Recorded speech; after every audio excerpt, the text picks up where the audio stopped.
The Dodgers have a shortstop, but it ain't Gavin Lux. Would Adem Bona abandon ship on UCLA basketball? And the Kings made 0 moves at the trade deadline. Good morning. I'm James. This is your daily dose of sports and snark for the greatest sports city in the world, Los Angeles. This is the faithful Angelenos morning report. So, it is March 9th, 2024, and I'm back in St. Loser misery. Despite what you may have heard on Thursday night, our sources confirm USC football coach Lincoln Riley is still alive and kicking. And I get it. I'm not going to do cartwheels or make jokes over the poor girl in Georgia who was murdered. And yes, it's tempting to clown the president. I mispronounce names every single day though, so I'm not going there. But to repeat, Lincoln Riley is still alive. Now, having said that, if you'd like being in the know about the rest of LA sports, clickety-clack the like button. Clickety-clack the subscribe button. There's a notification bell. Hit that. It'll let you know when we drop new content. Sharing is caring. Let people know we exist, and by all means comment. You know I look forward to hearing from you. Now, before we go through the news and notes, a look at the scoreboard. D'Angelo Russell lifts the Lakers with 44 points, 21 of which come in the fourth quarter as the Lakers edge Milwaukee 123-122. A game the Lakers absolutely had to have, with LeBron James as a last-minute scratch with severe ankle soreness. But he's still considered day-to-day, which doesn't sound all that severe, but who the hell am I? Meanwhile, today, pretty good schedule. Chicago is at the Clippers at 1 o'clock. Now, it's not that the Clippers are struggling, but they're only 3-2 in their last 5 games. Dallas is in town to play the Kings later on at Crypto.com at 7:30. Sporting Kansas City is at LAFC also at 7:30. Now, last year, the black and gold was inconsistent on its offense. So far in 2 matches, it's literally the same story. Shutout last week, 2 goals in the game before that. So not a lot's changed. 5th ranked Arizona is at USC at 7 o'clock, and Arizona State is at UCLA at 8 to avoid a sub-500 season. For the first time since 2006, the Bruins need to win today and at least 2 games in the Pac-12 tournament. But let's get to the news.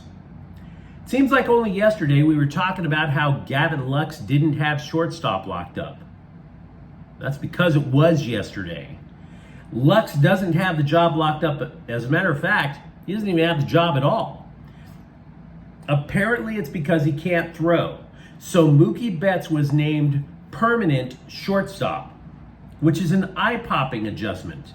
Maybe even more so to the Dodgers than having signed Shohei Ohtani in free agency. Because that move, everybody was expecting that move. But this move, Mookie Betts to short, you're taking a gold glove right fielder, then you move him to second base, and then literally like less than 2 weeks away from opening day in South Korea, psych, you're moving to the other side of the infield. Craziness. Lutz, meanwhile, is going to move to second base, where we can presume that the target at first base looks a little bigger and easier to hit, right? This is where you have to possibly admit defeat in saying Lutz is going to be the shortstop of the future. He can hit.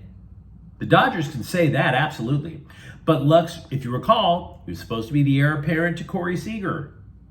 Then he was supposed to be the heir apparent to Trey Turner. Then his knee spontaneously combusts. And by the way, if you follow Major League Baseball, there are still rumors just on the periphery about how the Dodgers still are looking at Willy Adames of Milwaukee as a trade possibility. Now, Dave Roberts said Lux felt the toll of the mental pressure after he committed 2 quick errors in spring training. As for Betts, he hasn't played shortstop since the Obama administration. Moreover, he said he hasn't played the position every day since he was in high school. Now, other options, if you're saying, well, wait, couldn't there be an alternative? Miguel Rojas, he can't hit. Kike Hernandez was the everyday shortstop over in Boston. He couldn't hang. Chris Taylor has a knee problem, which is probably why he's going to be a lot more useful in the outfield. So yeah, reshuffling in the infield. Again, Mookie Betts is your new starting shortstop. Did you watch Arizona slap UCLA around at Pauley on Thursday? And I did.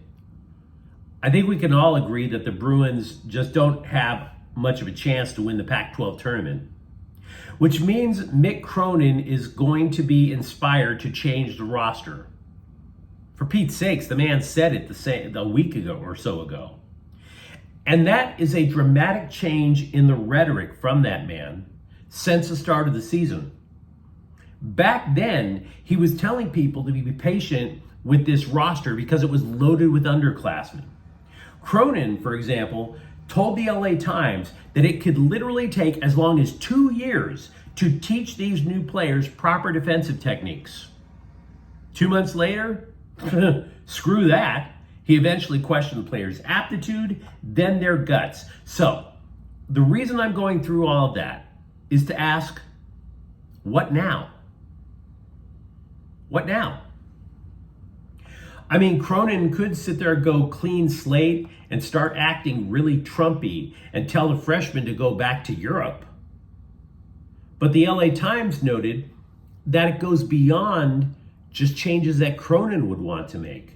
The Bruins might lose Adem Bona to the NBA this summer. If you recall, Bona was one of, I think it was 7 Bruins who were flirting with going to the NBA last offseason. And Bona was just a freshman at the time. This is really going to put Mick Cronin in an awkward place. Look, if he's considering a roster overhaul, fine. But the offense ran through Bona. Everybody on the Bruins said as much. You dished into Bona. Bona may not take the shot, but he draws a double team. He's good at passing. He finds the open guy. That was literally the UCLA offense this year. And by the way, in my opinion, do you really want to know what tripped up UCLA this season? It's very simplistic to say the youth, and I have been saying it's the youth. But it's also because there were not upperclassmen to help teach these newbies the game, particularly the ones from Europe. Bona's a sophomore. How many insights as a sophomore could he give as opposed to, say, a senior? Imagine for a moment if you could warp the time-space continuum so that Tiger Campbell could show the ropes to Sebastian Mack, to Dylan Andrews. How much better would those two be? Or maybe Jaime Jaquez Jr. could tutor Brandon Williams on how to rebound, right? Wouldn't that be a much more compelling team if they had that kind of tutelage? Now, Cronin didn't have those players to lean on to help lead this new generation of Bruins. And as a result, everything got way too young, way too fast. So then you look back to Adem Bona. On the one hand, you know Cronin doesn't want to clown one of his better players. He certainly doesn't want to undersell him to the NBA. But you know he wants it back. You know he does. You're going to recycle a whole bunch of new newbies on top of that. You need Adem Bona to help lead this team. So Cronin compared Bona to longtime NBA star Kenyon Martin, but was very quick to add Martin stayed all 4 years at college. Quote, he's got a lot to learn, but he's got an unbelievable attitude, explosion, but he's got to learn how to play smarter. I just don't have enough help for him right now. That's how Cronin described Bona. And that's all true, by the way. It is. Now, as for what the roster could look like next year, the LA Times had a little speculating. Bona, if he decides to stay, Williams, Andrews, and Mack should be the 4 that are absolute keepers. But Cronin described 5 other players as not being able to stay with their man on defense. Those are your candidates to get cut. And if Bona leaves, now you're looking at 6 newcomers to UCLA. Everybody is now predicting about what the Bruins could do in the transfer portal. The Times is suggesting UCLA needs an impact post player and 2 sharpshooters. If there were sharpshooters or a dominant post-up player, do you really think they'd be available, all of that, in the transfer portal for UCLA? That's a lot to ask. So, very turbulent offseason ahead for the Bruins. The Kings stood pat at the NHL trade deadline, and all things considered, I just don't see how they could have made a move considering how close they were to the cap. Now, I could have been wrong. Here's, in fact, a way that I could have been wrong. Boston goalie Linus Ullmark was supposed to be traded yesterday, but he invoked a clause in his contract that said it could stop him or prevent him from being traded to the Western Conference. Yesterday, it was reported that the Kings were the team trying to get him. So maybe the Kings actually were close to making an impact deal. I say maybe, because a source in Boston told the local press that Ullmark would not reveal the team he was being sent to, and then somebody later came out and said, no, it's not the Kings. Now, maybe that's all fluff. Maybe that's everybody making nice. But the bottom line is this: the Kings are dancing with the troop that they already have. They're going to ride or die with that. LAFC rid themselves of a major headache by signing Golden Boot winner from last year, Denis Bouanga, to an extension through 2027 with an option for yet another season. Now, he's 29. You add those years together, and what that means is that so long as another club, say from Europe, doesn't just knock LAFC senseless with a ridiculous offer, Bouanga is going to spend the majority of the productive years of his career in Los Angeles. He's taken over for Carlos Vela as the face of the franchise. The guy scored 38 times last year in the MLS calendar year. But the questions that LAFC still face is how are they going to fill out the rest of the roster? They have designated player spots open. They managed to go a long way last year with Bouanga being the chief threat, right? But they lost half a dozen players from last year.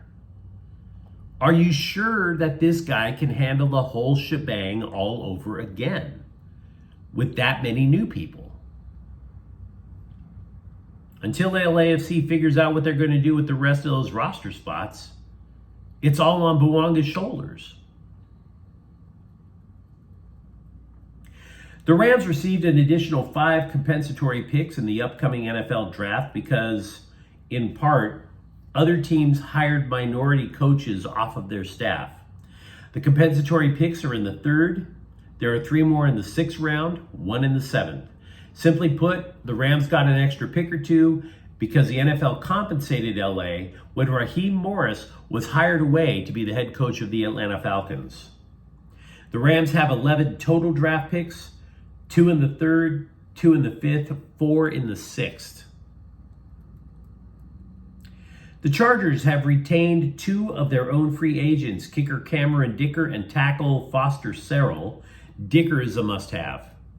He was an alternate for the Pro Bowl last season. The Bolts, by the way, also get a compensatory pick. They're going to get a 7th rounder as a result of Drew Tranquill joining Kansas City last year. 24/7 Sports is reporting that Marcus Thomas will leave San Jose State to coach running backs for UCLA. Thomas previously did work for the Bruins under Chip Kelly from 2019 to 2021. The Galaxy have signed goalkeeper Brady Scott to a 1-year contract with options for another couple of years. Scott last played with Columbus. He was part of the Crew's MLS Next team. He's also been with Austin and Nashville in MLS, a couple of USL teams. Frankly, I don't know if you'll ever see him on the pitch with the Galaxy. He's likely 3rd on the depth chart at best. But you let me know what you think in the comments thread, because we had a lot to talk about. Are you okay with Mookie Betts pretty much playing everywhere for the Dodgers? and now at shortstop. What would you do with UCLA basketball this offseason? And how much do you panic if Adem Bona leaves? And if you enjoyed the content, don't forget to subscribe to Faithful Angelenos. We are talking LA sports every single day here, no matter where I am in the United States. Thank you for watching. I'm James. We'll be back tomorrow. Faithful Angelenos is a Kian Corte El Queso production. Take care.